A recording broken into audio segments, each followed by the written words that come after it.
अब हम आपको बताते हैं दोस्तों, बहुलक कैसे ज्ञात करते हैं। तो बारंबारता बंटन का अपन को बहुलक ज्ञात करना है। ध्यान रखना, इस तरह का प्रश्न 6 नंबर का आता है, वो भी 6 नंबर में पक्का ही आता है, ध्यान रखना। तो आप एक बार इस तरह का प्रश्न अच्छे से देख ले, किस तरह से हमको बहुलक ज्ञात करना है सबसे आसान तरीके से। सबसे पहले तो हमको इस तरह से जब वो प्रश्न देगा तो उसमें दो सारणी रहेगी इस तरह से, एक प्राप्तांक और एक दे रखी है छात्रों की संख्या। ध्यान रखना, जो पहली वाली जो लाइन देता है वो हमेशा बारंबारता बंटन वाली देता है, जिसमें वर्ग अंतराल ये दे रखे हैं हमको 0 से 20, 20 से 40 और 40 से 60 और 60 से 80 और 80 से 100। इधर नीचे दे रखा है 5, 10, 12, 6 और 3। जब भी हमको बहुलक ज्ञात करना पड़े, अब अच्छे से देखना है इसको, अगर कभी भी हमसे वो कहे कि बहुलक ज्ञात करना है तो ध्यान रखना, जैसा प्रश्न में दे रखा ना उस प्रश्न को पहले तो वैसा का वैसा उतार लेना।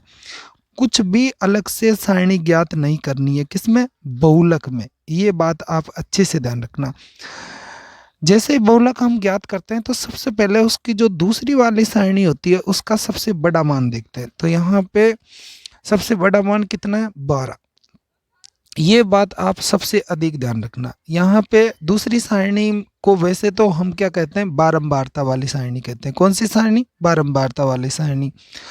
अब सबसे अधिक बारंबारता देखनी है तो ध्यान रखना, यहाँ पे हमको पता है कि सबसे अधिक बारंबारता कितनी है? 12। कितनी है? 12 है। और इस 12 के सामने हमको क्या मिलेगा? एक वर्ग अंतराल मिलेगा उसका। तो उस वर्ग अंतराल का भी आपको अच्छे से ध्यान रखना है। तो 12 है, इस 12 के सामने इसका वर्ग अंतराल कितना है? तो लिख देंगे हम जिसका वर्ग अंतराल 40 से 60।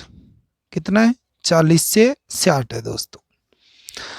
अब यहाँ पे हमको ये भी ध्यान रखना कि ये जो वर्ग अंतराल होता है ना, इसको हम क्या बोलते हैं? बहुलक वर्ग भी कहते हैं। वैसे क्या कहते हैं इसको? बहुलक वर्ग भी कहते हैं।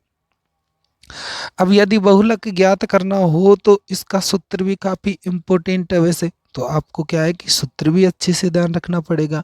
तो पहले तो हम बहुलक ज्ञात करने का सूत्र बता देते हैं आपको। ध्यान रखना, सूत्र क्या होता है? सबसे पहले लिखते हैं एल। एल क्या होती है? ये निम्न सीमा होती है दोस्तों। इसके बाद में लिखते हैं F1 माइनस F0 और बटे में लिख देते हैं 2F1 minus F0 minus F2 और इसको क्या करना? ब्रैकेट में बंद कर देना और यहाँ पे लिख देते हैं इंटू में कितना? H। अब यहाँ पे सबसे पहले तो ये जो मान हमको इसमें रखना है वो सब मान पहले तो हमको क्या अच्छे से पता होना चाहिए।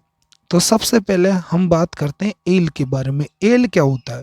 तो ध्यान रखना, जो सबसे अधिक बारंबारता रहती है उसके सामने जो अपन को वर्ग अंतराल मिला, मतलब बहुलक वर्ग मिलता है, उसका जो छोटा वाला मान होता है, निम्न सीमा, इसको बोलते हैं उच्च सीमा। तो निम्न सीमा क्या कहलाता है? एल कहलाता है। तो यहाँ पे एल का मान कितना हो गया? 40। तो ये एल का मान यहाँ पे अपन कितना रखेंगे? 40।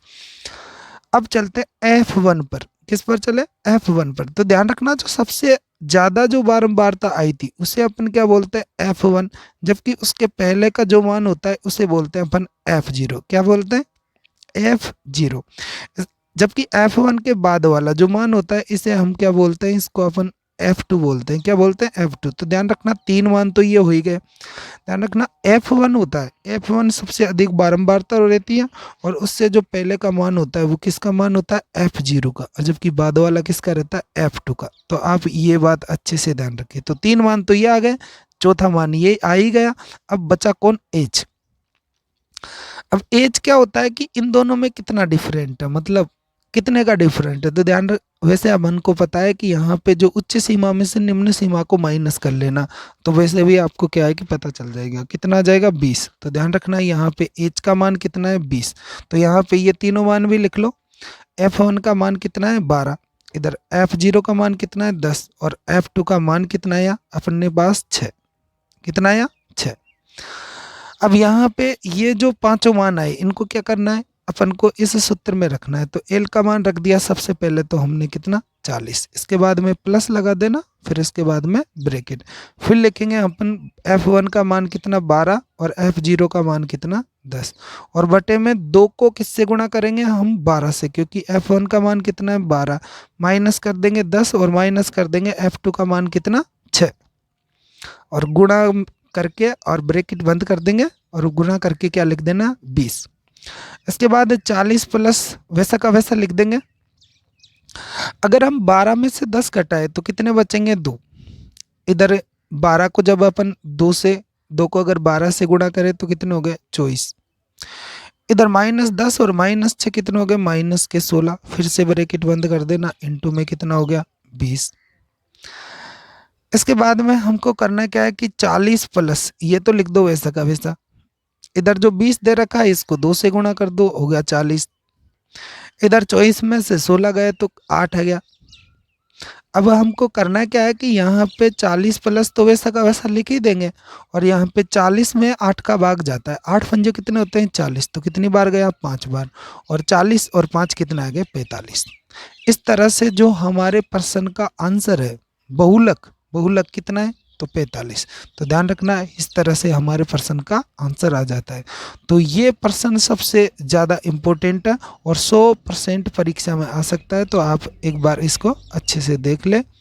अगर प्रश्न समझ में आया हो तो लाइक करें और सब्सक्राइब भी करें दोस्तों।